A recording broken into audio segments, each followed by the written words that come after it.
No, thank you though. Okay, we started. Okay, so first of all, we should all, Hashem should open our hearts, our mouths, our souls to hear the right things. I should tell you the right things.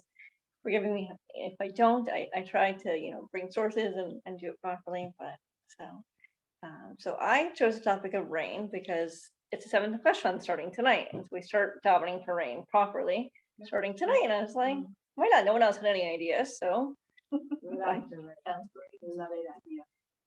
And I really at first I really had a hard time. I had a really hard time figuring out what I was going to talk about because it's rain. It's like, what is there to say about rain? But really, there's quite a lot. I ended up with almost 4 pages worth of notes, so we're going to cut it down a bit. Okay, so we start off with Shmi and Saris, and we start with the prayer for rain, and we start davening for rain. Come with stuff with Shmi and Saris if you're in shul or when your husband's from home, whatever works for you. The same as Shiva Ruach or Geshem. So there's a little bit of a disagreement on what this means, but most people say that when we're saying Mashiva Baruch Moroi Geshem, we're not asking for anything. And it's a sign of gratitude to Hashem that He gives life, that there's rain. So we're going to go with that for now, and we'll get into a little bit further. But I kind of wanted to know, why do we wait until the seventh question to actually start asking for rain? What's with the 2-week wait? 2 weeks people going back home. Right. So this is what Rabbi. 2 weeks what? They're going back home. Right. So this is what Rabbi Kitov of the Book of Our Heritage had to say, that there's 2 reasons we wait. One is this is when the rain is actually needed for agricultural reasons in Eretz Israel. And the second reason is because when the Jews were Aliyah Regel during the times of the Beis Hamikdash, this for people who lived the furthest away, this is the time they reached the river Euphrates and were able to safely start davening for rain in Eretz Israel without being caught in it. So it was interesting to me because I didn't really know this. It was like, okay, you're taught, when you live in Eretz Israel, you start davening for rain and have the question, and then Chutzlar you start davening December 4th or 5th. Why? Like, what was so? So now we have a question. What happens in the other hemispheres or what? I saw it. I didn't really look into it, mostly because there's only so much we have time for. And all the chutzpahs that we know, it's December as a first time. Yes, as far as I'm aware, it's December 4th or 5th. Rabbi Kaganov does have a whole thing with the Southern Hemisphere. I didn't actually look into it, but okay. So we start in the 9th bracha with the bracha for rain. The same tall matar. So what is this talking about? This bracha. So it's really the bracha of sustenance for the year. So in the 9th bracha, we were told that we're specifically asking for rain to come in order for the crops to grow. So what does this have to do with we're not farmers? Most of us aren't farmers today. But back in the day, we were supposed to be more of an agricultural society. So they really needed the rains to come at the right time. We also do just because somebody else is growing it. I'm gonna get there. That's the question. Okay. But it's not just about that. It's about prosperity, because if the rains come in the right time and the crops grow well, then everyone makes a parnasa. Everyone can eat. Everyone has parnasa because the farmers sell to the merchants sell to the people, and so on and so forth. It's a whole chain. As Robert and I were saying, what's the question? There's really no question, but there's a whole idea to it. So we're asking not just for rains but we're asking. Like it's like a bracha that like they get a parnasa, so then like the bracha falls onto us. Yes. We also get. Yes. Basically, we're asking that we be able to prosper at all times. What is that thing like? Yes, it's like a circle. How are we gonna get a cucumber from when they grow up? Like yes. Bracha mashpia. Yes. Bracha parnasa. Yes. It doesn't matter who it's coming from. Like yes. We all have a yes. That's exactly what we're saying. We're asking that we all be able to prosper. Right. And we also ask for food from Hashem's bounty here. And specifically here that we're asking for also because of the rains, but also the point of this is that we don't want our food to be coming from sources other than Hashem, or from places that aren't Kodesh, so to speak. Not that they shouldn't be grown on chutzlar or whatever, that's not what I mean when I say Kodesh, but I mean from sources that aren't honest, so to speak. And this is what the Ari has to say about that. The Ari says that every physical morsel of the food that nourishes our body contains a spiritual element to it. So this is why it's included in this bracha of saying Salam Matar, because we want the spiritual element to come into our foods. We see that rain affects everything and anything. It is either blessed or cursed. Without rain, the world cannot continue. Stones shine more brightly when it rains. Fish gain weight when it rains. Merchants cannot do business if there's no produce. So, like as Yocheved was pointing out, it's not just that the farmers should prosper, but it's that everything prospers when the rains come in the right time. We say, in the prayer for rain, it should be for bracha and not chala. So, how do we get to there? It's also like such a chesed of Hashem after we've had this like huge, long, burning hot summer.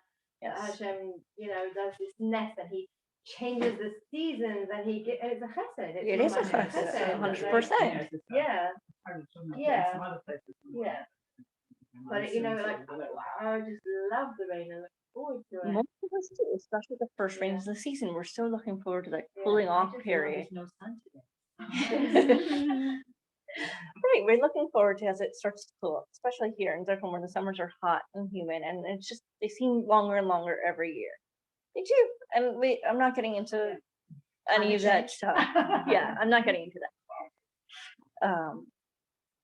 So we say when we ask that the rain should be a bracha, we're asking that it should come in the place it's needed at the right time, which is why we start down in the 7th of Cheshvan, because agriculturally that's when it's needed.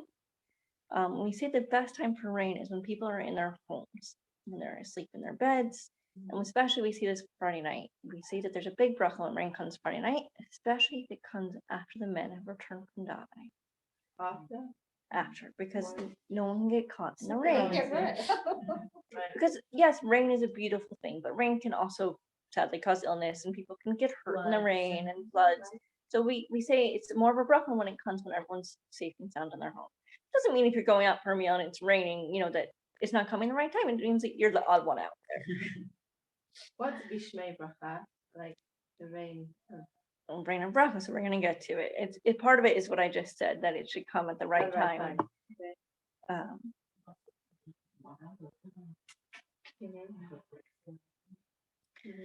So we learned that rain is one of the 3 keys that Hashem did not give over to the Malachim or to his messengers, whatever. I chose Malachim because I felt like that's better. Rain is considered to be greater than Judiasim Mathim. For rain doesn't just affect mankind or the nation of Israel, but it affects both man and animal. It affects everything, as I said earlier. It affects the stones, it affects the fish, it affects everything. Rain. Judiasim Mathim is only for the Jewish people. It doesn't affect the nations of the world. They are not so good to the idea of Judiasim Mathim. It's just not part of it for them.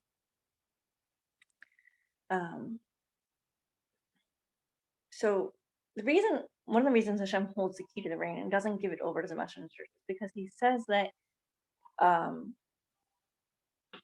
he feels that messengers will get angry. They'll get angry. They might withhold rain when we're undeserving of it. But he has the kindness, abundant kindness to give us rain even when we're undeserving it, which is basically what the rain of Visayin Talamatar is.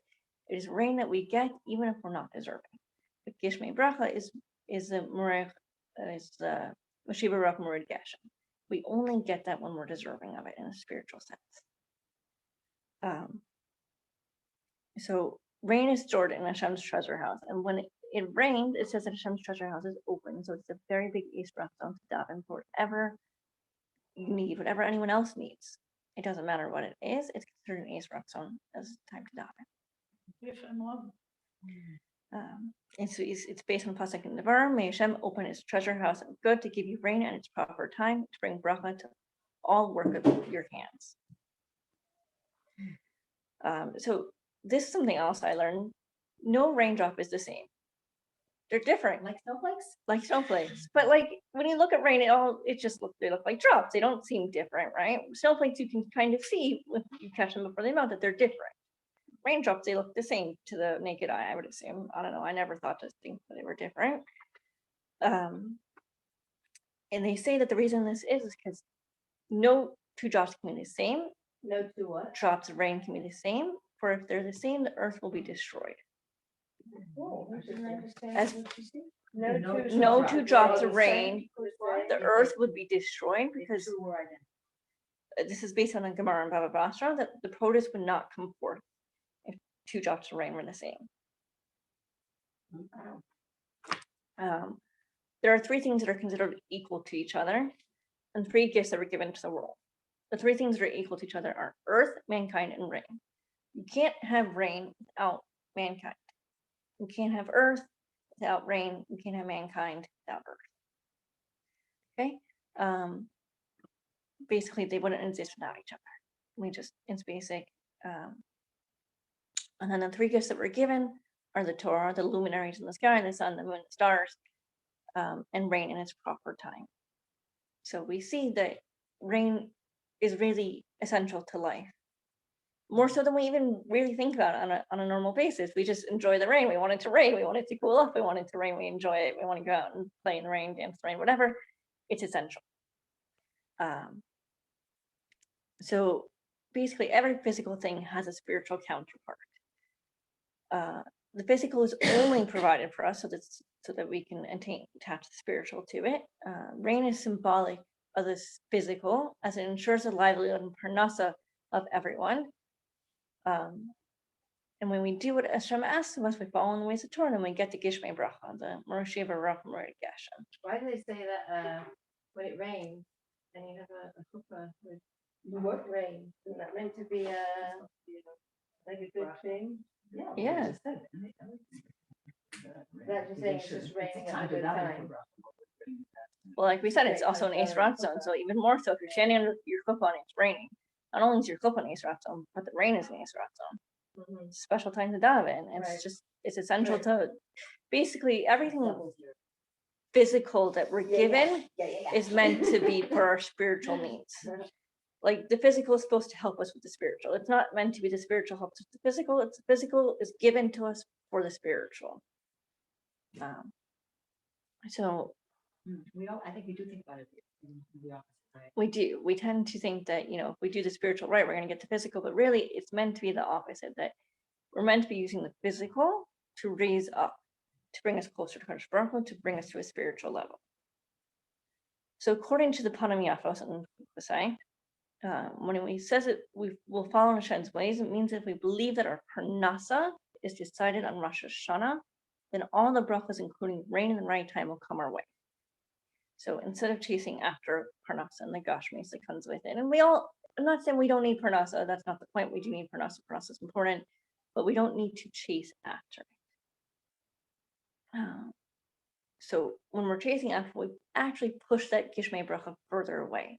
Instead, if we kind of let go and we have this amuna and a Kadosh Baruch Hu that Rosh Hashanah, it was decided how much you're going to make for the year, not including Shabbos, Yom Tov, or Chodesh. We all know that's on Hashem cheshbon, different cheshbon. But for things that aren't Shabbos and Yom Tov and all that, it's decided on Rosh Hashanah how much you're going to make and how it's spread out. Even everyone is different. There are people who win the lottery and that's their parnasa for the year. Most of us have to work, but some people are lucky enough not to. I think some people are lucky enough not to, but I don't know. Like, I think people really don't want to work. Like, I think it depends. element to work. My husband doesn't want to work. I have a Jew. What are you talking about? Me? No, but like, I okay, don't have a choice to work. To work this lot. No. You choose the kind of work. No, you said. I said people are lucky. Some people are lucky enough not to work. Yeah, and I was saying, do people really not want to work? Like, I'd like to learn all day, maybe. Yeah, Oh, my I husband see. doesn't want to Are you talking work. about men or women? Oh, Oh, I was thinking about women. I was just thinking like Yeah, I'd but- like I don't to wanna work. work. Really? I'd like to, I could volunteer, I could work I what just I think like, want. right, not Right. to just sit around and do nothing all day. No, but that's not what I meant when I said they're lucky enough to work. I meant they're lucky enough to feel like they're chasing after parnasa. Yeah, you absolutely different. Yes. Just sort of use those words. Right, no, I'm not saying that. You're correct. Sorry. Working would be only No.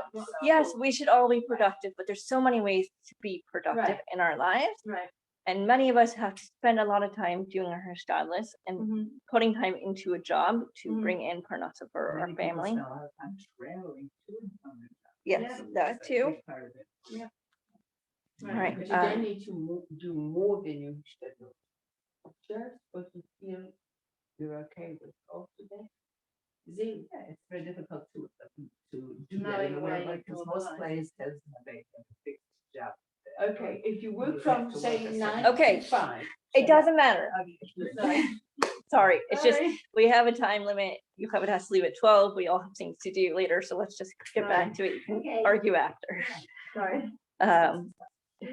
So I saw this really beautiful idea about the physical and spiritual connection with rain, also from Rabbi Chaim Fogelman of the OK Kashrus organization. He brings down that when we say Mashiva Ruach, we want to focus on the spiritual aspect to rain. We want to lessen our desire for the physical in this world. The physical is beautiful, it's nice, we enjoy it, and we all want it, and we're all chasing after it. We all have different things to work on, not buying everything I want, whatever it is, we all have things to work on in the physical. Yes, spiritual. For if we need the physical, then we can turn to Hashem and ask him to accept all the spiritual offerings of Tishrei that we just had, going back to when we start saying Mashiach Baruch and Redi Geshem on Shmini Atzeres, and bring down the Geshem to the physical level. For we need the rain, it should be a physical thing, but we should also remember that it's really meant to spiritual. We want to be living on a higher plane. It's not an easy thing to do. I'm not saying we're getting there. I'm just saying this should be our ultimate goal to get there eventually. We know that rain did not come until Adam Rishon Daven for it. He needed to recognize the need for it. Why? Because even though rain is part of nature and it should just come, we just think it comes, right? Like Rain, the sun. right? The sun comes up in the east and sets every day in the west. It's nature, it's natural. But Hashem wanted him to daven for it. Rain doesn't fit into the natural, the wind and the sun. It's not the same thing. It's considered beyond nature. Therefore, rain is a little bit like parnassa, and that we rely on our tefillos, our emunah, for it to come. For as we just said, parnassa is decided on Rosh Hashanah, and we need to remember that when we're sitting, working, and doing our jobs, because at the end of the day, it doesn't matter how many hours I put in, or when you meet Mrs. Revetnik or Faggy or whoever it is. It's decided on Rosh Hashanah how much we're going to get, and that can be sorted out differently for each person. But it's There's just washing machine break for now. yes, exactly, And then the Geshem Gashmi. exactly. So we also see from the davening of Adam Rishon that in order for the world to reach its full potential, it takes time. We have to daven for ourselves, for our family, for the world to reach its full potential. In order for it to be complete, we need that rain. So it is with us as women. We need to recognize that we have potential, and potential it is with us as women. So it is with us as women that we need to recognize that we also have potential of our children, potential of our husbands, and we need to encourage it and to daven that they should reach their potential. We understand from Parshas Noah that there was a contract with the rainbow, with the Kesher, right? That the world is not going to be destroyed again. Hashem brought the floods, more than one flood. He destroyed the world. He had to remake it with Noah and his family. We understand that it is contract. Hashem will not destroy the world. It is not in our merit that he does not destroy the world when we see the rainbow. Yes, there is a bracha you're supposed to say in the rainbow. I was always taught that you don't announce it when you see a rainbow. You don't take pictures of it. You don't make a big deal out of it. It's not a good sign to see a rainbow. It's so hard. The rainbow. It's a beautiful thing. Thing. It is a beautiful It's thing, very but hard. it is a reminder that we need to do teshuva, that we're doing something wrong. The only reason we're not having a knuckle is Because that's the Hashem promise of made the this rainbow. contract. That we don't He's have. doing it for the future generation. The rain comes not in our merit, but in the merit for future generations, for our children, so that it will continue. Some generation where they never saw a rainbow, that was a good sign. They were never worthy of being not wiped out. Exactly. So we should all merit not to have to see rainbows in our lives. But if we do, remember, it's a sign that we need to be working on ourselves. And we all need to work on ourselves. None of us are perfect here. Okay. No one take offense. So what if we want to merit the rain to come? How do we do this? So the Chazal teaches that the only merit that can bring rain is faithfulness between man and his fellow man. Being Adam L'Chavero, as we learned during the summer, is very, very important. So we have to treat others properly. We have to treat them with honesty. We cannot be stealing from them. We need to treat each other, no lashon hara, none of that. Chazal says that if a man cheats another man, he steals from him, he's not honest with him, and the heavens are closed. The rain will not come. For by showing us that we are true to one another, then we are honoring our contract to speak, and the heavens and the earth bear witness to this, and Hashem honors his contract with us, that the rains will come with bracha and when they should. And when we don't treat our fellow man properly, again, the heavens and the earth bear witness to our actions. And Hashem doesn't bring the rains, the heavens are closed. They say lashon hara is equal to the 3 major sins. So remember, next time, we're having a hard time, we don't want to speak lashon hara because we want the rains to come. So we, just need to trust in Hashem and walk in his ways, and not just to the obedient Evan, that we get additional rain that is beyond just natural rain of Merida Tal, but Mashiach Baruch and Merida Geshem, which is the rain we all want, which is a spiritual bracha, is a rain that we're deserving of. So we kind of ask, why don't the Jews of Chutzar start davening on the 7th question? So according to the Minhag, they only start December 4th or 5th. It was established during the time Shmuel was sage and during the time of the Babylonian exile. That's when the rain was needed there. It's only 60 days from the autumn equinox, or 60 days from the end of Tishrei. So it's just we say that, even though the world revolves around Eretz Yisrael and Yerushalayim, why don't they start davening? We also start saying Mashiach Baruch and Merida Geshem at the same time, because we're not asking for anything except for the spiritual life-giving rain. We're saying thank you for giving us life, thank you for bringing the rains, please continue. And we want that rain. It's a spiritual rain, it's a personal rain. It's very different than the natural rains of Merida Tal and Merida Geshem. So what is the actual difference? We're going to get into an actual explanation of the words here. Geshem relates to their physically being raindrops, not just, like we said earlier, we ask Hashem to bring down the Geshem from a spiritual level to a physical level, so there should actually be raindrops. It's also considered a gift, a personal rain, which we see when it is written as the word Gishmechem. Which means more than just Geshem, is Gishmechem, and it's personal rain. Matzah relates to the following, comes in proper place and time. What do you mean with personal rain? I'm sorry, I don't understand that. Personal rain, as in you are deserving of bringing that rain. It's considered personal rains. Every person has to be deserving of it in order for it to come for them. If I'm a farmer, it's a personal rain for that farmer. It's for everyone. It doesn't matter if you're a farmer or not, because it's not just a physical raindrop. It's on a higher level. It starts off as a spiritual thing. Mm-hmm. And we are asking Hashem to bring it down to the physical, to make there be actual raindrops. Does that make more sense? For everyone, make the actual physical health. Yes. But it's a personal thing, yes. I mean, when it rains, Mhm. I mean, when you're talking something different than just this rain. Right. We're not on the level today to really be able to tell a difference between, the rains of Mashiach Baruch Merida Geshem and the rains of Merida Tal and Merida Geshem. We're just not on that level. There used to be a bracha that people would say on the different types of rains. We have lost that ability. I cannot tell you that the rain today is a special rain for us because we're sitting here learning about it. I cannot tell you that. There is no nevuah today. Everyone would benefit from Right. that. Everyone would benefit from that. Obviously, we see when there's floods and tsunamis that it's not a good thing per se.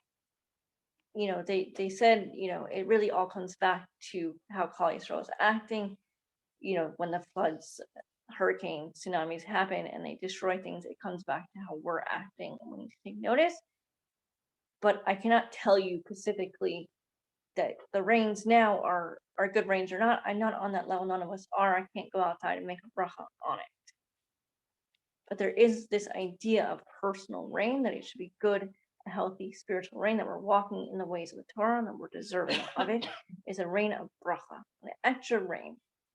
You're gonna get this in time where they didn't have any concept of this and they only had the Nile. It was like Hashem was like, Right. So my husband Not pointed this connected out with to me. that I didn't particular actually include it, but we see that it's extra special to live in Israel and to farm in Israel, because it doesn't matter where you are. The rains will fall where they're needed, versus if you live in Mitzrayim and you're farming in Mitzrayim, you have to farm mostly by the river. Otherwise, you have to bring the water to your farm.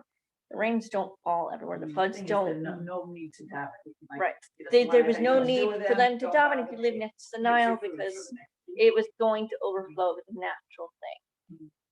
But we live in a spiritual land. We want the spiritual rains. We go out and daven for them to come.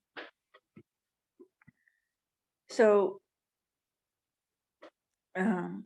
matir is related to the Hebrew word of matara, which means goal. And it's never referred to as matrichim, which would mean your rains. Whereas we see that, as I just said, Geshem is referred to as a personal rain, as in Gishmechem. So matir is that rain that we get even when we're not deserving of it. It is a natural phenomenon that will happen. Do we want to be deserving of it? Yes, because it is a better, healthier rain. It comes more when we need it, where we need it, than not. That's the bracha of Mashiach Rachman Geshem. Those are the rains that we're deserving of, that we want the bracha of. So that is why we all start saying Mashiach Rachman Geshem at the same time, so that we should all be deserving of the spiritual rain, of the spiritual benefit that we can get from it, that we should be personal. Where did you find that about Matar? Rabbi Leff's book on Shemona Esrei.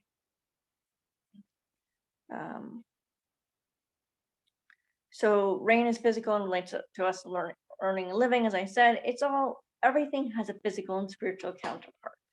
And we live in a very physical world. But the bigger picture is that it's not actually a physical world, it's a spiritual world. We want to put ourselves in Hashem's hands, to trust him, and to remember that our parnasa is decided on Rosh Hashanah, not every day when I sit down at my computer to put my hours into work. That is my hishtadlis. Yes, it has to be done. We all have to do our hishtadlis, however that happens. But at the end of the day, it's a Kadosh Baruch Hu who decides how much I'm going to make, how much I'm going to bring home. Most of us are here, have husbands sitting learning in Kollel, and we're the ones bringing home. What So- if the girl needs to learn and he wants to learn? What's the Gestadlet there? Ask your Rav. She wants a degree in something, Ah. and it takes 3 years, 4 years. So if you But she can, doesn't want to wait 4 years. Is this a until rain she gets question? married. No, I can't answer this question for you. It's a very personal question. Okay. Each person has to ask their own Rav. I would say, at the end of the day, most Rebbeim say if the girl can get a degree and it will help them with future parnassas, then she should do so, because it'll bring in more money, which will allow her husband to sit and learning if that's what he chooses to do. Uh-huh. But again, I'm not posking. I'm not a Rav. I'm not a representative posking. You have such a specific question, please ask your own Rav. No, I just wanted your idea. My idea would be that they should try and find a way of making it work, so that in the long run, she will end up bringing in more money. That's ultimately what it's for. That is ultimately the goal. How to do it, That's really what it's for. they have to work it out, where they make a budget. There's lots of different ways of doing it. I can't tell you how to do it. Yeah. I never did it. My husband never did it. We just live off of Siyata Shmai a little bit, but God willing, everyone should find their way. So the idea of the men sitting and learning and not having to go out to work is the idea of Rabbi Shimon Bar Yochai, that he was able to sit and learn and had this ability to shut out the world a little bit. Most Muslims are not quite on that level, but it is a beautiful idea. But not everyone can do that, and that is also okay. There is this idea that working, there's nothing wrong with it. We learned from the 12 tribes that each tribe had a different thing they were supposed to do. Really, only Issachar was sitting and learning. And he's being supported by Zvulun, but there is bracha in working as well. If we remember that we're doing it as our How are we hishtadlis. doing? Chazal were all- Yes, they all worked. So just And to you work, and you make the work, Mina Shamayim. yes. So here's one last idea. Bracha needs something to hold on to connect to. And we see this from Judiasim Mason and a loose bone. It cannot just, bracha cannot just go anywhere. It has to have something connect to it, to land on, connect to something. So we see this with rain as well, that rain is something beyond nature, but it needs something to cling to. And this is how we do it. By davening, connecting to Hashem, we want to remember what values we want to instill in our children, what they're going to remember when they're growing up and living in their own homes. I can tell you what I remember from my parents' home, things I do, things I don't do. No one's home is perfect, but we do want to remember that we want to instill the values that we work so hard on every day. Whether that's davening, making brachas, whatever it is, each person has their own way of doing it. But we want to make sure we recognize it and we see that our children are recognizing it and that our husbands are recognizing it and our grandchildren, because it's what's going to continue the world. It's what's going to continue to live on. That's it. Great. Very Great, nice, you're thank great. Thank you. For the young Not people, the much. young kids, I just want to say that the things which they saw